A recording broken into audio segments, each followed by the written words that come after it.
Hey guys, I hope you had a great new year. I decided that the best New Year's gift for you would be another video on this channel. What's a new year without fireworks and explosions, right? That's why here's the most explosive video on the channel. Let's make some serious noise this year.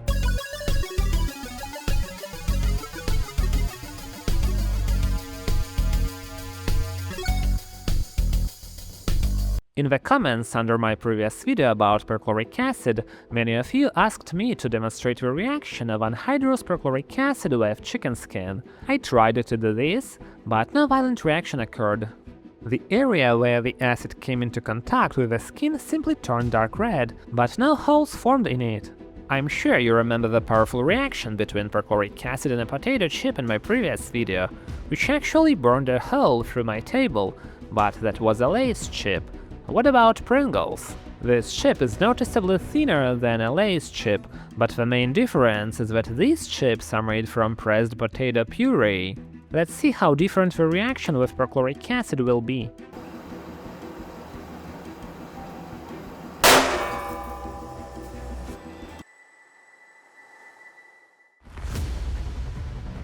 This chip also couldn't withstand the action of perchloric acid and exploded, but much more weakly, without causing any damage to the table. So let's finally add a few drops of perchloric acid directly into a can of Pringles. To start with, I took a small can.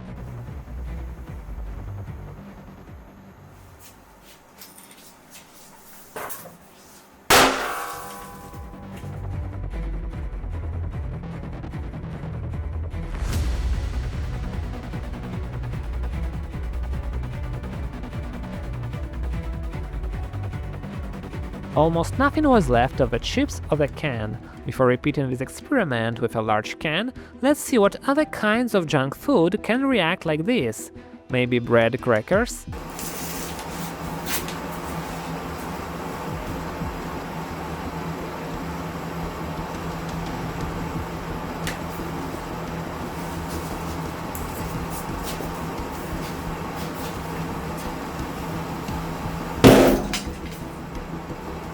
Interestingly, this explosion left a very strange mark from the cracker on the sensor of my slow-motion camera.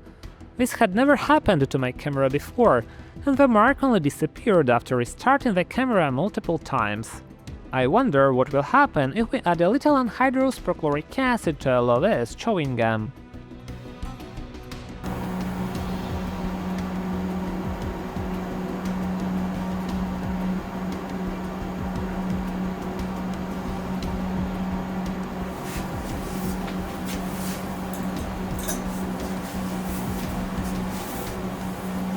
Nothing happened. Maybe a couple of hammer strikes will start the reaction.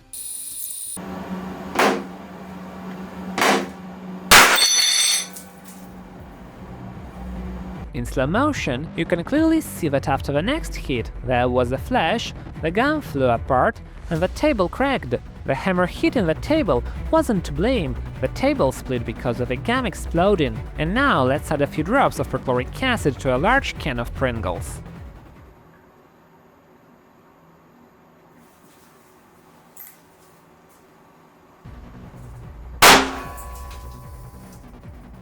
Surprisingly, the can, or rather what was left of it, is still standing on the table.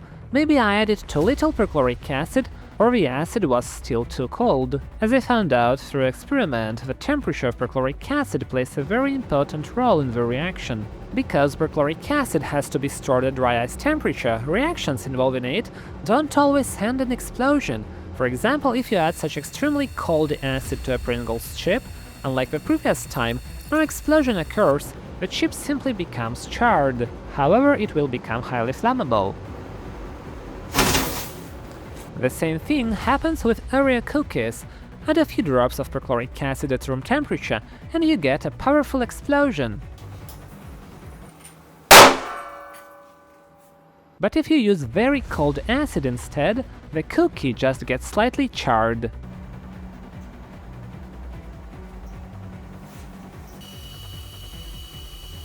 And of course it burns very well, but without exploding.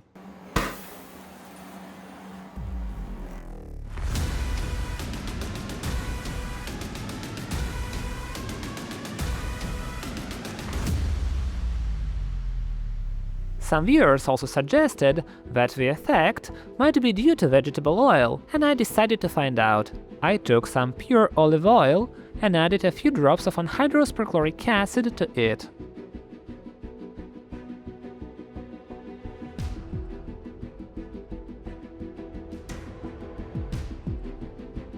And nothing happened. Nothing at all. It didn't even become more flammable. Now let's see what Cheetos can do. They're chips too, but they're not made from potatoes, they're made from corn. Let's add a few drops of perchloric acid and wait a bit.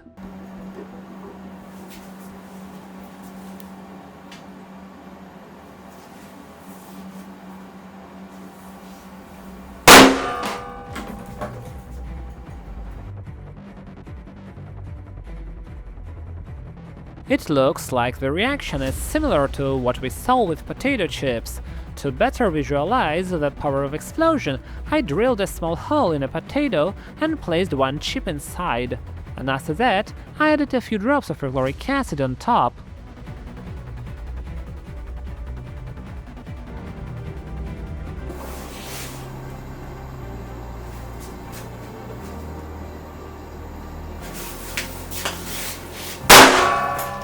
Though looks like the acid warmed up pretty well, that's why the explosion happened so fast.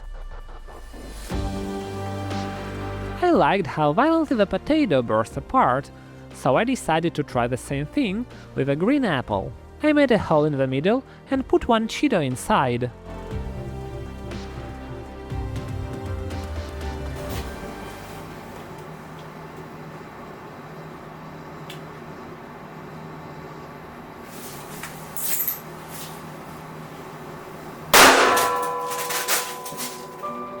It's especially interesting to watch this reaction in slow motion, which of course I also filmed.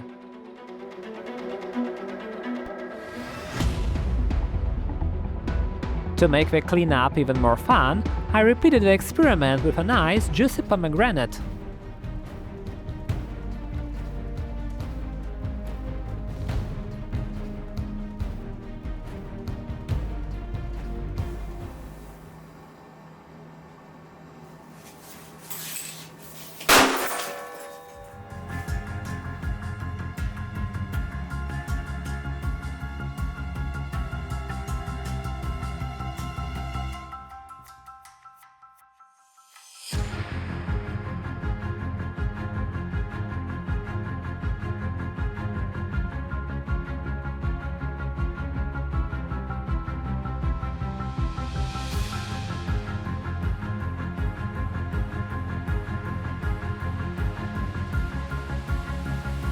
But what about a pumpkin?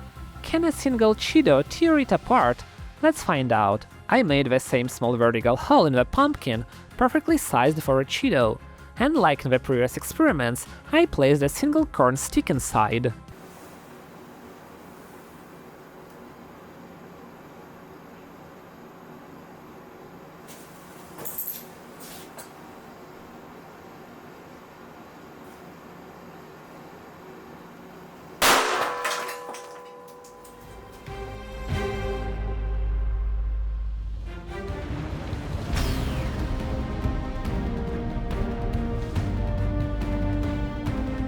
After the reaction, there was still white smoke inside the pumpkin.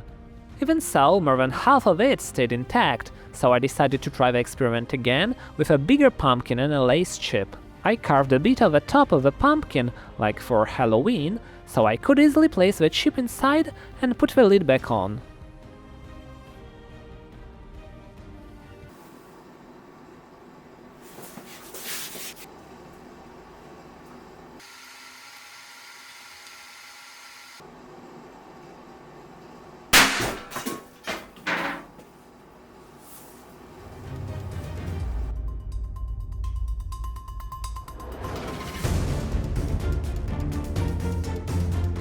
Unlike the previous reactions, this one took much longer, even though the temperature of the acid was the same as in the last experiments. Here I tried brewing tea, but used perchloric acid instead of water. I decided to try this reaction because a seemingly harmless experiment with a tea bag destroyed yet another table.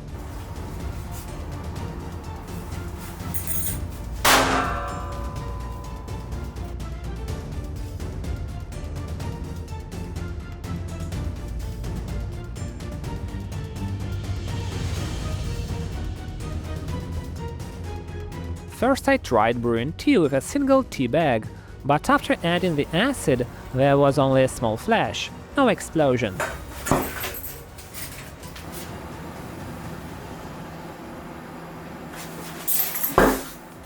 Next I tried making the tea stronger with several tea bags. Even so, all that happened was a flash. What do you think is going on? Write your guesses in the comments.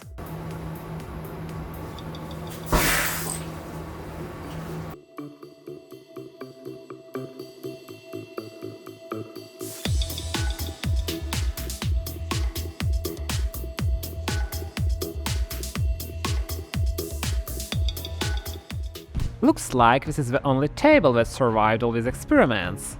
Thanks for watching and a huge shout out to my Patreon supporters. You make these videos possible. I also hope that thanks to you and hopefully some new patrons or viewers who hit the super thanks button, I'll finally be able to replace all the damaged tables I borrowed for the experiments. And a special thank you from my cat to everyone who sent super thanks. She's the real boss behind this channel. Thanks for watching, see you in the next video.